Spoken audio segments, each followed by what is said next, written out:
É curioso eu dizer isso, porque lá atrás, quando nós tocamos aqui da primeira vez pelo acústico, lançando o acústico aqui no Rio, veio uma multidão, vendeu, os ingressos todos tinham sido esgotados, mas mesmo assim veio muita gente sem ingresso, tentando comprar de cambistas ali na porta. E criou-se um certo caos ali fora na porta e um engarrafamento que ia quase até o túnel. E eu lembro de ter ficado muito assustado com o barulho, com a confusão, a quantidade de gente. E eu falei para o Kiko, na época, eu falei, Kiko, nossa, cara, estou muito nervoso, estou muito assustado, que a gente nunca tinha tocado para tanta gente, sabe? Foi antes do Rock in Rio. E o Kiko virou para mim e falou, Dinho, eu sei que parece coisa assim, papo cabeça, assim, meio esotérico, mas ele fala assim, imagina, e eu sou bastante cético, ele vira para mim, Dinho, imagina como você gostaria que fosse, e aí vai acontecer. Então eu imaginei um show perfeito, todo mundo cantando, as pessoas todas se divertindo e entrando na mesma sintonia. E acabou acontecendo. Então, o conselho do Kiko, eu lembro desse diálogo até hoje, eu lembro de inúmeros shows aqui, de lá para cá, e sempre fomos tratados com muito afeto, tanto pela própria casa, quanto pelos fãs aqui dentro. O Metropolitan, para mim, entra no meu radar quando a Legião começa a tocar aqui. A Legião faz uma série de datas aqui, que também tudo esgotado, assim, uma coisa fenomenal, que era uma coisa até então sem precedentes, sabe, que as bandas brasileiras pudessem começar a tomar tamanhas proporções, sabe, e principalmente a Legião Urbana. Era uma coisa de outro mundo, até difícil de explicar para a garotada de hoje, sabe, o que é realmente fazer sucesso, sabe, de realmente ser uma coisa avassaladora. A Legião Urbana enche estádios, o Capital, no acústico, enche estádios também, sabe, de ser algo muito grande que atinge e alcança todos os brasileiros, sabe, e esses grandes shows avassaladores que arrastavam multidões, todos aqui no Rio de Janeiro, aconteciam aqui dentro. Depois, em São Paulo, era a época das danceterias. A galera que não sabe, nos anos 80 surge um fenômeno que era mais ou menos assim, um clube onde você ia dançar, comer e ver um show ao mesmo tempo. E as bandas todas, no começo, lá no começo dos anos 80, dependiam dessas casas para sobreviverem. Então tinham várias espalhadas pelo Rio de Janeiro, várias em São Paulo, e era assim que as bandas conseguiam se apresentar. Então aquelas pessoas que estavam ali presentes nessas danceterias não eram necessariamente os fãs do Capital. Muitas vezes essas pessoas tinham ido lá para se divertir, não era a banda que tinha as levado até lá. E quando começa a baixar essa febre das danceterias, a grande pergunta era, como é que as bandas vão sobreviver? Será que as bandas vão... Será que alguém seria capaz de sair de casa, pagar um ingresso, só para ver um show e depois ir e voltar para casa, ou depois ir para uma outra balada? A pergunta passou a ser essa. E as bandas começaram, sim, confirmaram que eram capazes, que elas mobilizavam multidões. E de todas, de longe, era a Legião Urbana. A Legião Urbana era capaz de fazer algo que desde então eu nunca vi de novo. Em nenhum outro gênero, nem com música sertaneja. Porque eles arrastam multidões sim, mas são grandes, sempre dentro de grandes eventos, como feiras eu acho que é uma coisa singular o que aconteceu, sabe? E o Capital experimentou isso também. Aí a gente está vindo celebrar isso aqui hoje. Eu acredito que nos foi dada uma segunda chance, que já é algo muito raro dentro do show business, né, no nosso negócio. Em geral, se você tropeça ou se você para, é difícil você retomar o fio da meada. E o Capital se reúne 2 anos antes do acústico. A gente vai gravar um disco nos Estados Unidos, voltamos, esse disco se chama Atrás dos Olhos. A gente faz esse disco, a turnê desse disco em 93, no final de 99. A gente faz a turnê em 99, no final de 99 chega o convite para fazer o acústico. Ele é ensaiado em janeiro, fevereiro de 2000, gravado em março e lançado em maio. Ele vai acontecendo gradualmente. Na medida que as músicas vão entrando, ele vai se tornando uma coisa cada vez maior, até a primeira música é Tudo Que Vai, a segunda música é Primeiros Erros e a terceira música é Natasha. Natasha entra em janeiro de 2001, quando estava acontecendo a volta do Rock in Rio. A gente pega uma noite muito pesada, a gente toca com os Chili Peppers, a gente toca com Silverchair e alguém lembra? A última banda era bem pesada também.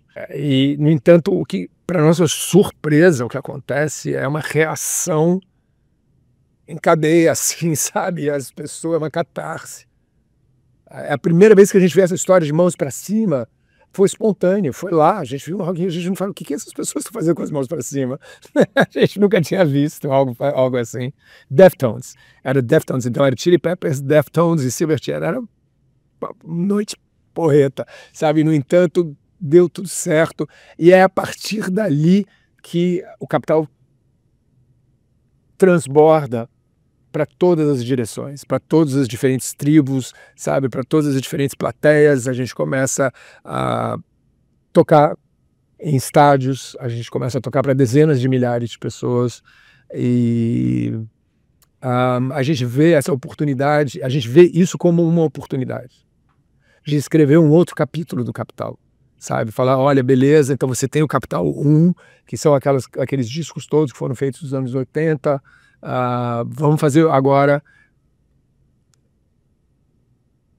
em retrospecto, tentando evitar erros, talvez, sabe? De você tentar aprimorar. Você começou essa pergunta perguntando o que mudou. Eu acho que nós nos tornamos mais severos na avaliação do nosso próprio material, com quem nós íamos gravar, o que ia ser gravado. E o Capital reescreve, era como se fosse são 2 tomos, sabe, 2 livros, sabe, você tem o Capital 1 e o Capital 2, sabe, ambos com defeitos e virtudes, sabe, mas o fato é que cá estamos nós, Capital com 43 anos, sabe, pô, casa cheia, dando turnês. A turnê do ano passado também foi muito boa. A gente assinou com a Sony agora de novo. A gente deve lançar um EP agora no segundo semestre. A gente deve lançar um álbum no final do ano que vem também. Então, pô, a essa altura do campeonato, quem diria, sabe? Nós, principalmente nós, eu acho, em Brasília, nós estávamos muito, como dizia Humberto, muito longe das capitais. A gente estava muito longe do Centro Cultural do Brasil e fazer rock, fazer disso uma carreira era impensável, era improvável, era impossível, sabe? E o que era bom porque as bandas existiam sem grandes pretensões profissionais. As bandas não faziam cálculo algum de uma carreira, vamos fazer isso, depois aquilo, para que disso possamos construir algo. Não havia isso, era pura diversão, era puro entretenimento. A gente fazia porque Brasília não oferecia, não tinha uma vida diária como o Rio de Janeiro, não tinha praias, não tinha vida noturna, ou culinária de São Paulo, não tinha nada disso. Era um tédio, como dizia a música do Aborto Elétrico. E as bandas surgiram nesse contexto, sabe? Assim, eu vou tocar para os meus amigos. E meus amigos vão tocar para mim. E eu guardava as fitas dos ensaios do Aborto Elétrico com o mesmo prazer que eu guardava as fitas dos Sex Pistols ou dos Ramones. E eu não tinha esses discos das bandas gringas. Em geral, alguém tinha o disco, os discos eram copiados em cassetes e eram distribuídos. Era assim que a gente ficava sabendo das bandas gringas que eram legais, que nos interessavam. E era uma coisa circunscrita aos nossos amigos, era uma coisa muito pequenininha, num grupo pequeno de amigos. Nós gostávamos que fosse assim, que fôssemos um grupo pequeno de pessoas diferentes do resto de todos os outros roqueiros. Nós não sabíamos da cena carioca, nós não sabíamos da cena paulista. Eu lembro que eu vou ver as primeiras bandas punks paulistas, eu vou ver aqui no Rio, eu vou ver no Morro da Urca, eu vou ver, acho que era o Cólera e o Olho Seco, talvez os Inocentes estivessem também, e é por ali que a gente ouve o primeiro contato que a gente tem com o punk rock de São Paulo. Mais tarde a gente conhece as bandas que na verdade eram mais parecidas conosco, o Ira, os Titãs, isso veio um pouco mais tarde. E aí a gente começa a descobrir a extensão do rock brasileiro. Na verdade, cada cidade tinha uma cena, sabe? Mas até então nós achávamos que nós éramos os únicos lá em Brasília. E aí você começa a trocar figurinhas, eles nos ajudam a tocar no Rio, eles nos ajudam a tocar em São Paulo, a gente ajuda, nós os ajudamos a fazer apresentações em Brasília. E dali a pouco surge a Fluminense, sabe? Surge a Ipanema no sul. E gradualmente a gente vê essa construção do rock no Brasil. Mas tudo em Brasília era alheio a isso. Eu estou te contando uma coisa numa ordem cronológica do que aconteceu. Porém, lá atrás, quando tudo começou, não havia nada disso. E é preciso lembrar também para a garotada, gente, que não tinha internet. Não tinha internet, não tinha mídia social, não tinha Spotify, não tinha YouTube, tinha nada disso. Como as bandas entravam em contato, eu tenho dificuldade de me lembrar exatamente como foi. Me chama a atenção o Black Pantera. Black Pantera é uma banda de Uberaba, um trio de Uberaba. O Cheyenne se tornou mais meu amigo. A gente botou o Black Pantera para abrir os nossos shows em Uberlândia, eles abriram BH também. A banda do Johan também, que vai tocar hoje, é bastante boa. O Johan é um músico extraordinário. Sendo filho de quem é? Não, mas ele realmente toca piano, toca guitarra, canta, o menino é brilhante, vai longe. Tem uma banda que também abriu pra gente no Recife, embora ela seja de São Paulo, de uns adolescentes. E eu sempre pronuncio errado, então me desculpem se eles verem isso, mas chama Venere vai Vênus. Venere, uma palavra, vai Vênus. São os adolescentes. Muito bons. Eu gosto do Super Combo, eu gosto do Scalene, então eu gosto do Eagle Kill Talent também, que é uma banda que abriu pro System of a Down agora. Então, sim. E olha que deve ter dezenas de outras que eu não conheço. Mas dessas todas que chegam até mim, eu fico surpreso pela criatividade, pela qualidade. Tem uma outra banda de Curitiba chamada Lenhadores da Antártida, eu acho que é o nome deles. Muito bons também. Eu gosto do Fresno. Olha, tem muito talento por aí. Então, eu acho que isso é uma obrigação que as bandas deveriam, algo que as bandas deveriam se concentrar. Nós somos os veteranos.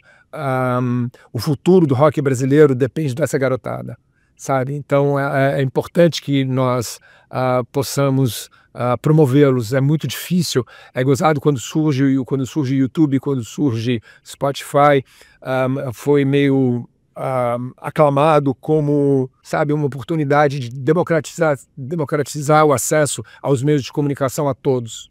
É verdade. Qualquer banda hoje consegue gravar, qualquer banda hoje consegue gravar o seu videoclipe, consegue postar no Spotify ou em qualquer outra plataforma de streaming. Você está ali misturado no meio de milhões de outros artistas. Como se destacar nesse oceano de informação é que é o X da questão.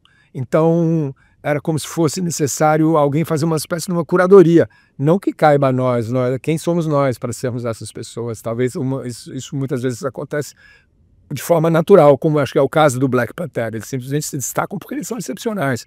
Mas muitas vezes algumas outras bandas muito boas têm dificuldades. E eu acho que cabe talvez a nós, veteranos, de dar visibilidade, ajudar, a falar, galera, olha só esses caras, o que eles estão fazendo. Sabe? Então, na medida do possível, o Capital pretende continuar fazendo isso.